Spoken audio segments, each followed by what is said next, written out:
அனைவருக்கும் வணக்கம். சற்று முன்பு தமிழக அரசு இன்று வெளியிட்டுள்ள 8 முக்கியமான அறிவிப்புகள் என்னென்ன என்பதை பற்றி தான் நம்ம இந்த வீடியோவில் டீட்டெயிலாக பார்க்க போகிறோம். முடிந்த அளவுக்கு இந்த வீடியோவை ஸ்கிப் பண்ணாமல் முழுமையாக பாருங்கள். இந்த வீடியோக்குள்ளே போகிறதுக்கு முன்னாடி இந்த வீடியோக்கு ஒரு லைக் பட்டனை ப்ரெஸ் பண்ணிடுங்க. நீங்கள் இதுவரைக்கும் என்னோட சேனலை சப்ஸ்கிரைப் பண்ணாமல் இருந்தீங்கன்னா மறக்காமல் சப்ஸ்கிரைப் பண்ணிக்கோங்க. கூடவே அந்த பெல் சிம்பிளையும் மறக்காமல் கிளிக் பண்ணிக்கோங்க. சரி, வாங்க இப்போ நாம் வீடியோக்குள்ளே போகலாம்.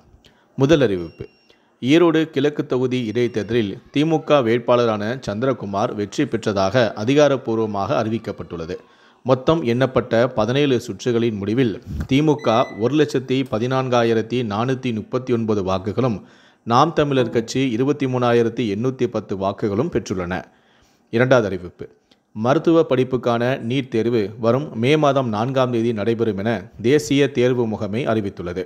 இன்று முதல் மார்ச் 7ஆம் தேதி இரவு 11:50 மணி வரை ஆன்லைன் மூலமாக விண்ணப்பிக்கலாம் எனவும் nta.ac.in, exam.nta.ac.in உள்ளிட்ட இணையதளங்களில் விண்ணப்ப பதிவு செய்ய வேண்டும் எனவும் தெரிவித்துள்ளது.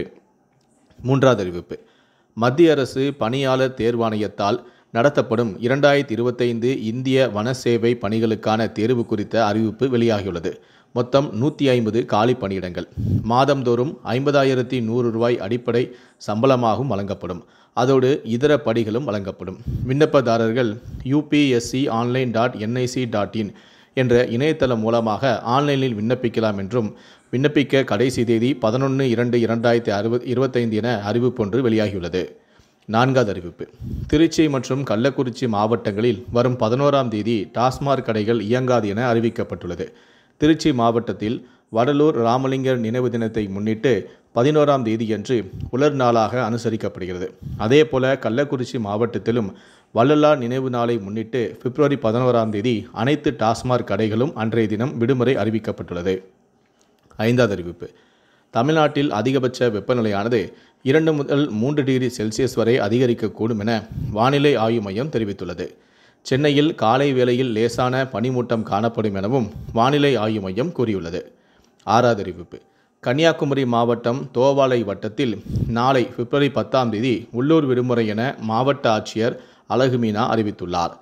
பூதப்பாண்டியில் உள்ள பூதலிங்க சுவாமி சிவகாமி அம்மாள் கோவில் தை மாத திருவிழாவை ஒட்டி மாநில அரசு அலுவலகங்கள் மற்றும் கல்லூரி நிறுவனங்களுக்கு நாளை பிப்ரவரி 10ஆம் தேதி உள்ளூர் விடுமுறை அறிவிக்கப்பட்டுள்ளது.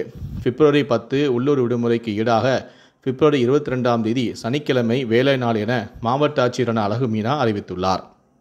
ஏழாவது அறிவிப்பு: தாய்மொழிகளின் அவசியத்தையும் அதன் சிறப்புகளையும் மக்களுக்கு எடுத்துரைக்க பிப்ரவரி 21ஆம் தேதியன்று சர்வதேச தாய்மொழி தினமாக கொண்டாடப்பட்டு வருகிறது.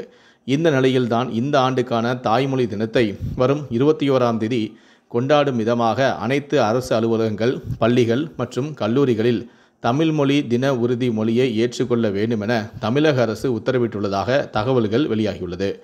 கடைசியாக எட்டாவது அறிவிப்பு: புதுக்கோட்டை விராலிமலை அருகே கொடும்பாலூர் அகழ்வாய்வில் ஊசி, வட்டக்கல், கூர் எலும்புகள் கண்டெடுக்கப்பட்டும் உள்ளது. அகழாய்வு பணியில் மேலும் பல பொருட்கள் கூடுதலாக கிடைக்க வாய்ப்புள்ளதாகவும் தொல்லியல் துறையினர் தகவல் தெரிவித்துள்ளனர். பண்டைய காலத்தில் நெசவு தொழிலுக்கு பயன்படுத்திய தக்காளி, கொண்டை வடிவில் ஊசி ஆகியவையும் கிடைத்துள்ளன. புதைந்த வீடுகளுக்கு அடையாளமாக அடியில் செங்கல் கற்களின் எழுப்பப்பட்ட மேல் சுவரும் வெளிப்பட தொடங்கியுள்ளது. இந்த 8 அறிவிப்புகளை பற்றிய உங்களுடைய கருத்துக்கள் என்ன அப்படிங்கிறத கீழே இருக்கக்கூடிய கமெண்ட் செக்ஷனில் மறக்காமல் சொல்லுங்கள். முடிந்தளவுக்கு இந்த வீடியோவை மற்றவங்களுக்கும் ஷேர் பண்ணுங்கள். மேலும் இது போன்ற பல வீடியோக்களை பார்க்கணும் அப்படின்னு நினச்சிங்கன்னா மறக்காமல் நினச்சின்னா சப்ஸ்கிரைப் பண்ணுங்கள். நன்றி, வணக்கம்.